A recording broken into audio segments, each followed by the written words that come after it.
It just turns out, mate, you watch people for years that you're inspired by, and then you start to realize that every single one of them is playing the same brand of drums.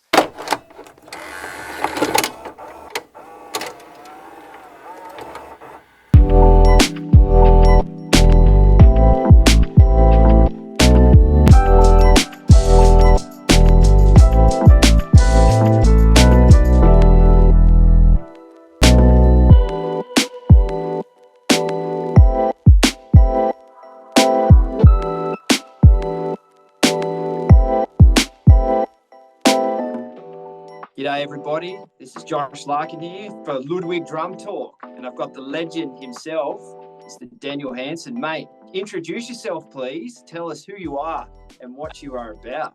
Well, I'm Dan Hanson and I play drums for the band Ballpark Music. That's pretty impressive, mate, thank you. Mate, why the drums? Mate, I just, like if I remember back to being a kid, and I think a lot of other drummers will relate, but if I saw live music on TV, I was just obsessed with the drummer. They'd do like your classic 1 second cutaway to the drummer in some fancy moment, and I just couldn't take my eyes off them. So yeah, then just bugged my mum non-stop to get drum lessons and get a drum set, and I just thought it was cool as hell. So yeah, that was almost like, I don't know, didn't feel like a choice. It felt like it was kind of just made for me. The drums chose you. Yeah, if you know, it's funny when people are like, "Hey, thanks for choosing me drums." I'm like, I don't know, there might have been some otherworldly thing that went on, but all I know is that I had like an unhealthy obsession with the drums. And like, yeah, How old were you? I How was old were you, Dan, when you got your first kit? I was 8 when I got my first kit. 7 Oh, was basically just watching drummers, and yeah, just this insatiable appetite to be like, I want to be able to do that, and I don't know why. Like, no family musicians or anything, but I just was like, that appeals to me in so many ways. oh, that's rad, man. So just resonated with the inner drum. I Absolutely. like that, bro. Then That's a mum was solid answer. mum was like, you got to do lessons for a year, and then you'll get a drum set. So I did. I just played like practice on the practice pad or on my bed. Yeah, with a pair of sticks. And then Santa brought me a drum set, the Legend. So the rest, Good old Santa coming through with the goods. what a champion. Champion, mate. Next big question: why Ludwig? It just turns out, mate, you watch people for years that you're inspired by, and then you start to realize that every single one of them is playing the same brand of drums, all the way from Buddy Rich on the Ludwigs to people that I love now, like Carter McLean, who's one of my favorites, and John Bonham. And it's just, I don't know, you just see this common thing. You want to try and emulate these people that you love, and even emulate the style of music. And yeah, I just decided that I wanted the influence of those drums to change the way that I play and to help me evolve, and that was the sound that I wanted. So yeah, it was unstoppable. I just had to, try them. I started seeing them on the live stage. So many drummers in Australia playing Ludwig, and it just came in so strong, and yeah, just massive appeal to me, and to try and yeah, I don't know, be part of that history, I suppose. What Luddy are you playing at the moment? Tell us about your kit. So I have a classic maple. It's vintage marine pearl, so it kind of has that look to it, like it's been sitting in a club for 60 years. Um, and at the moment, I just play one up, one down on the toms. I've got a couple of rack toms, but at the moment, I've just got 13-inch rack, 16-inch floor. Got the 22 by 14 bass drum, which absolutely pumps, even though it's this compact, beautiful little drum, but it just is the perfect bass drum size, I reckon. And then I've got the Black Beauty 14 by 6.5 snare drum. Swap it out with a Acrolite 14 by 5 every now and then, just especially for studio stuff. Um, but yeah, I love it, and that's kind of what I play when I travel around playing shows, touring. It's always the classic maple spec. and the consistency every single time that I rock up to a kit, if the heads are the same, I've got all these little checks and balances I do on the drums, go through my routine and pretty much have the same thing that I would have in my studio at home or, in the recording studio just right in front of me. So it's just the best. Mate, that's rad. So tell me the difference, like what you prefer between your acrolite and which would be your desert island snare out of your acro and your Black Beauty, if you only could take one. Yeah, it would be the Black Beauty just because it can be so lively if you want it to be. It really can. It can be unruly. If you don't treat it with anything, it's got a huge tuning range, but you really can get just so much excitement out of that drum. But if you want to, of course, we've got all of our tricks that help us dampen the drum down, deaden the drum. With the acro, it's almost, you can't hit that thing too hard. It will not choke if you belt the living hell out of the drum. It's just not as lively as the Black Beauty. So it just has a limit just within the shell and what it's made of. So it's quite damp just naturally. So yeah, I'd kind of keep that headroom and capacity for liveliness with the Black Beauty. But the acro, especially in the studio, it's got a classic sound and you don't really kind of ever have to worry too much about taming overtones, and you can belt the living hell out of that drum, and it's just such a workhorse. Like, it's surprising how much, if you go, okay, we want some more projection, and you think I'm going to take it to its limit, and you just never do. So no, if it can't be a dead heat though, it's going to be the Black Beauty. That thing's just, there's no comparisons. Mate, I've got to say that was a really good review there. I think you are the first person that I know who's managed to compare two drums almost like cars, but made sense. So if someone was, that was really good, man. Appreciate you with that detailed response there, and hope all the drummers out there appreciate that and rush off and get either one of those snares immediately. And Absolutely. do not stop and ask anyone any questions. Mate, who is your all-time number one drum hero? Number one, it's again, such a tough question to answer just because I'm inspired by so many people. But if I had to narrow it down to one, maybe my desert island drummer, if we can say that. Yes. It would be Buddy Rich, mate. I feel like so many things about him as a person, but also him as a drummer just appeal to me and continue to like jump into my life and inspire me. He plays a style like very different to me, very different to my upbringing. I was not a jazz trained person, but it still blows my mind how he can play. But the thing was, he sort of existed in this jazz world, which can be so conventional and can be backed by musicians who play off charts, but he couldn't read music. He just had this inherent ability to hear songs and then play those songs and just express himself rather than being bound to something that was on a page.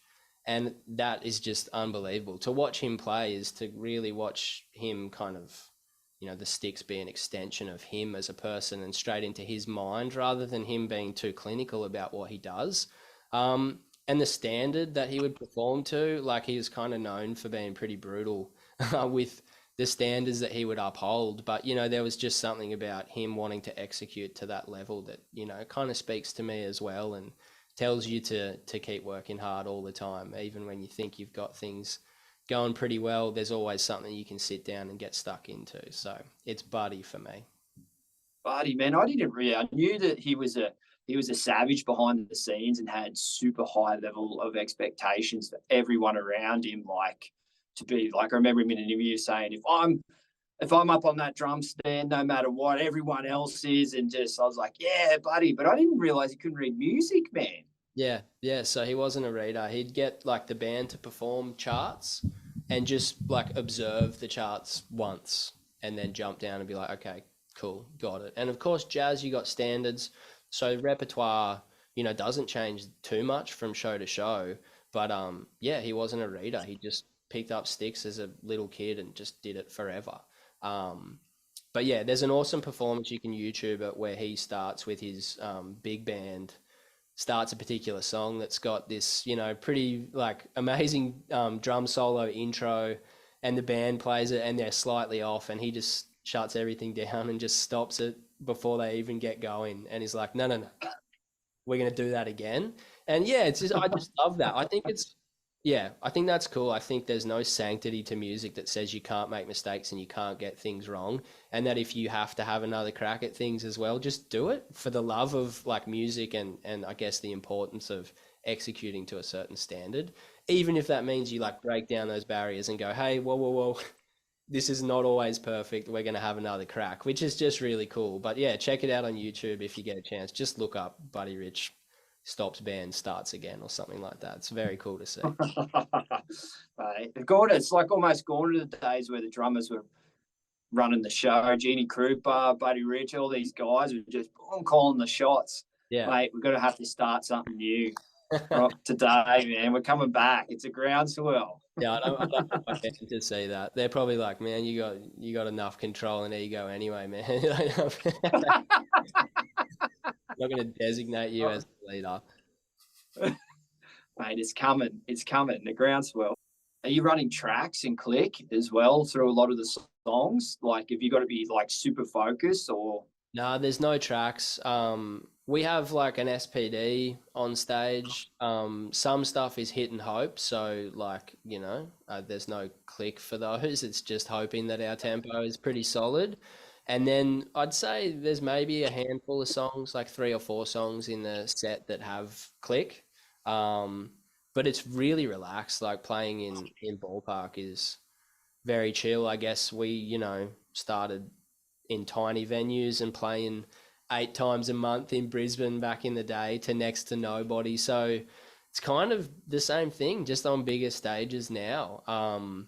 Yeah, there's not a lot of stuff that can go wrong. Like even if we don't rely on tracks. If something broke and it's not there, that's fine. We just play the song. So that's kind of cool. It keeps that organic feeling, and I don't know. Yeah, you can express yourself a bit more. Some nights play shit way faster than the next night because the adrenaline's pumping, but that's cool. That's like, part of that philosophy around live music, and again, all our favorite bands and doing things the way that they would have. So that's awesome, man, because it can get a little bit stale.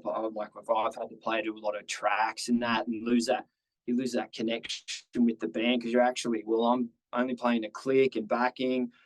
So I always found I'd lose that.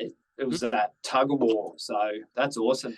Right, next question. Best moment on stage. Wow, that's again a massive one. Trying to put me on the spot. Best moment on stage. I think there's like, if I can think of just one that really kind of stands out, and like again, I'm trying to be like, is there anything else? My brain's like, nah, dude, there's this one. We played at Splendor in the Grass. I think it may have been 2016, something like that. And we actually have there's a song that Ballpark has. It's probably one of our biggest songs, called It's Nice to Be Alive. And at Splendor, we decided to let our singer Sam just do it acoustic. And everyone from the band kind of hopped off instruments and, ducked to the side of the stage while Sam just played the song out. And, the crowd sung just unbelievably loud. Like, I think it was arbitrary that Sam was even there. You couldn't hear him, and I was sort of sat behind an amp stack on stage next to my brother who's in the band. So yeah, I wasn't even involved. I wasn't even playing, but I was sort of sat behind this amp stack feeling the energy of the crowd just completely overwhelming us, just the volume at which they kind of sung this song. And it just, I don't know, it felt like this full circle moment of being like, whoa, like this song doesn't even belong to us anymore. It kind of belongs to the people out there that are singing it. And yeah, it's super overwhelming. And to be there with my brother, like we're twins, we've, sort of lived in each other's pockets for our whole lives, but it was just like, wow, like really kind of took our breath away. So yeah, that's kind of unforgettable. If anyone asks that question, That's it just gets like, my brain's like, it's this one, dude. So That sounds like a special moment, man. Did you have to, like, was that the end of the set, or you got up and played any more, or was that Yeah, was the got back encore? up and kept playing after that, which was, yeah, really cool. Cool to watch my mate too, to singing a song that he wrote, in his bedroom on an acoustic guitar, and then doing it the same way years later. But yeah, having it sung back by thousands of people, it just, yeah, it was really special. And we just thought, oh, we'll do it because it's different, and it turned out to be just like such a big highlight. So yeah, it's kind of hard to forget that one. Right. Thank you. Thanks for sharing that, brother. Favorite song to play? Favorite song to play. Um, Trying to think. I played on the weekend. Trying to think what my favorite one was to play on the weekend. In the band, we've got like a couple of songs that we play in the set that aren't necessarily like the big singles, but we play them because they just bring a certain energy that you want the show to have. And Ballpark has a song called Struggle Street, which is like uh, the Doors inspired kind of more of a rock track, but there's just some moments in it that kind of go to a whole other level in the live show, and that's unbelievably fun. We've been finishing the set with that the last few months just because I don't know, it just you don't leave anything on the stage when you finish playing that one. So the whole band just really gets to kind of crank things up a bit, and that's really fun.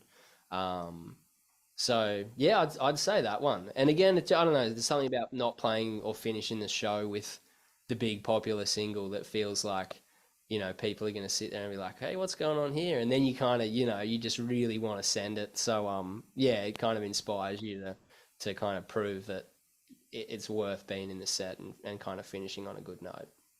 So hit them with the deep cut. Here's a deep cut that people still vibing like, oh, they hit me with that deep cut. Man, it's actually weird. Like I play on in ears all the time, but every now and then if I get the opportunity, I'll like just pop them out. Just kind of hear if people are singing along, and it still blows my mind. Like even that song, it's never been like a massive single or anything like that, but the fan base has just grown so um, organically over the years. And they'll sing those cuts too. Like it's crazy. The crowds just sing so loud. It really is something like it's just as amazing and exciting to be on stage and to hear that than it is to be out there in the crowd. Like I'm sort of sitting there behind the kit being like, I'm like blown away and it's so amazing. And yeah, trying to kind of play it cool, because yeah, that's what you want to do. But I'm like looking at my bandmates and always, still to this day, when that happens, whether it's a deep cut from a record or whether it's a big single, you sort of just have those glances where you're like, man, this is crazy. And it's not lost on us at all, particularly after, COVID and not having the live thing for a while. You come back now and always just have that moment where you go, man, I'm so grateful to be here again, because when it's great before it was taken away, but when it's taken away and you realize what you didn't have for a little while, it's yeah, definitely something you never take for granted again. Oh, rad, man. Sweet. Last one, big fella. What is next for you, Daniel Hanson?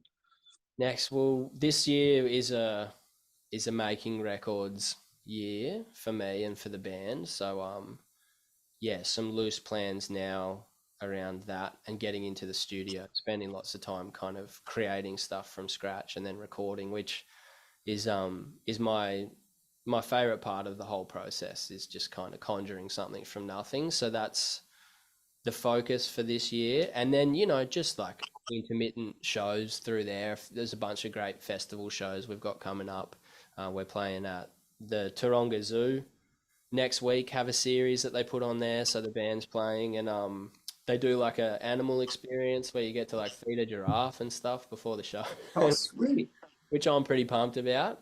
But it's a beautiful setting to play. And then, yeah, just kind of hopping all over the country for the next few months as well to try and, yeah, just do some shows and do some festivals. And then I think 2025, I don't know, I hope 2025 will be another really big year for the band. So we've just got to make sure what we make in the next 12 months kind of fuels that as best as it can. But yeah, so really good to, yeah, be kind of creating and recording again. Sweet, man. Well, I played at the Brunswick Hotel on Saturday, and I noticed you guys are playing down there. I think, is it next month? Yeah, mate. Yeah, in a few weeks time in March. So yeah, Mate, you'll have people, they'll be crawling out of the rafters at that joint, man. That's going to be hectic. yeah. I saw that you played with the Whiskies there, and I was going to ask you, yeah, how it is and what the venue's like. I've never played there before, but yeah, I think it's going to be yeah, good old fashioned sweaty rock and roll show. Oh, bro, you guys will dominate, man. I think you have a really good time there, man. Good energy. You're right on the river. The beach is just over the way. Yeah, I think you guys will. It'll be nuts, man. You leave with a smile on your face for sure, brother. Yeah, I can't wait, man. Like I said, that's kind of the stages that we've played for so many years. Venues like that where, sure, you can play big festival stages and it's exciting and it's fun, but you really feel at home getting back to a stage where, you know, you get to come back and feel closer to the crowd and feel like, yeah, it's a rock and roll show. And that's kind of what I've always loved. That's what I love about doing it. So, yeah, I'm really excited for that one. Not to mention, it's beautiful down there. You'll get that. Yeah, you'll definitely get that feel, man. And so my friend in the Whiskies band, he goes, mate, ballpark music are playing here. And I was like, mate, that's going to be lit. Yeah, yeah. Fingers crossed, man. But yeah, I'm looking very forward to it. Awesome, bro. Well, Dan, thanks for your time today, man. I really enjoyed chatting.